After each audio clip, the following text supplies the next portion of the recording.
അവരെന്തോ പ്രതീക്ഷിക്കുന്നു, പറഞ്ഞോളൂ.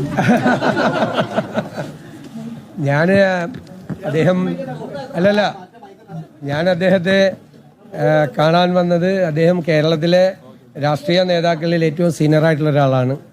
10 വർഷം മുഖ്യമന്ത്രിയായിരുന്ന ആളാണ്. 16 വർഷം പാർട്ടി സെക്രട്ടറി ആയിരുന്ന ആളാണ്. പരിണതപ്രജ്ഞനായ ഒരു രാഷ്ട്രീയ നേതാവാണ്. അപ്പം നമ്മളൊരു പ്രധാനപ്പെട്ട ദൗത്യം ഏറ്റെടുക്കുകയാണ്. മാത്രമല്ല, അദ്ദേഹം പ്രതിപക്ഷ നേതൃസ്ഥാനത്തേക്ക് കൂടി വരികയാണ്. നമ്മുടെ കേരളത്തിൻ്റെ കാര്യങ്ങൾക്ക് വേണ്ടിയിട്ട്, പ്രധാനപ്പെട്ട കാര്യങ്ങൾക്ക്, എല്ലാ കാര്യങ്ങൾക്കും ഒരുമിച്ച് നിൽക്കാൻ പറ്റില്ല. രാഷ്ട്രീയമുണ്ട് ഉറപ്പായിട്ടും. പ്രധാനപ്പെട്ട കാര്യങ്ങൾക്ക് വേണ്ടിയിട്ട് ഒരുമിച്ച് നിൽക്കാൻ നമുക്ക് പറ്റണം. അത് പറ്റുമെന്നാണ് എൻ്റെ പ്രതീക്ഷ. ആ കാര്യത്തിൽ അദ്ദേഹത്തിന്റെ പിന്തുണ കൂടി ഞാൻ അഭ്യർത്ഥിച്ചിട്ടുണ്ട്.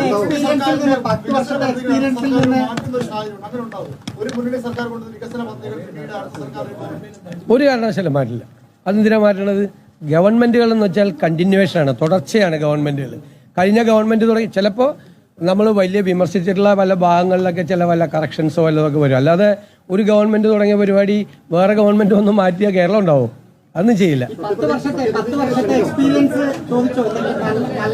അതിപ്പോ ഞങ്ങൾ തമ്മിൽ അകത്തിരുന്ന് സംസാരിച്ചത് നിങ്ങളോട് ഒന്ന് പുറത്തു പറയാൻ പറ്റുമോ? ഞാൻ അദ്ദേഹത്തെ സത്യപ്രതിജ്ഞയ്ക്ക് ക്ഷണിച്ചു. തീർച്ചയായിട്ടും. ഇത് മതി. ശരി. മതി. പിന്നെ പറയാം. ഇനി ഇദ്ദേഹത്തെ പോകാൻ അനുവദിച്ചു.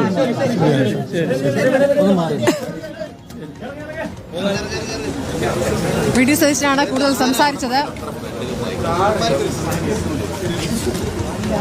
പിണറായി വിജയൻ സർക്കാരിന്റെ വികസന പദ്ധതികൾ തുടരുമോ എന്നൊരു ചോദ്യം മാധ്യമപ്രവർത്തകൻ ചോദിച്ചപ്പോൾ കേരളത്തിന് വികസന പദ്ധതികൾ തുടർച്ചയാണ് വേണ്ടത്, സർക്കാരുകൾ തുടർച്ച എന്നുള്ളതാണ്. വികസന പദ്ധതികളുമായി ബന്ധപ്പെട്ട വിമർശനങ്ങളുണ്ടെങ്കിൽ അതിൽ ചില തിരുത്തലുകൾ എന്നല്ലാതെ പദ്ധതികൾ നിർത്തിവെക്കുന്ന പരിപാടിയില്ല എന്നാണ് വി.ഡി. സതീശൻ വ്യക്തമാക്കിയത്.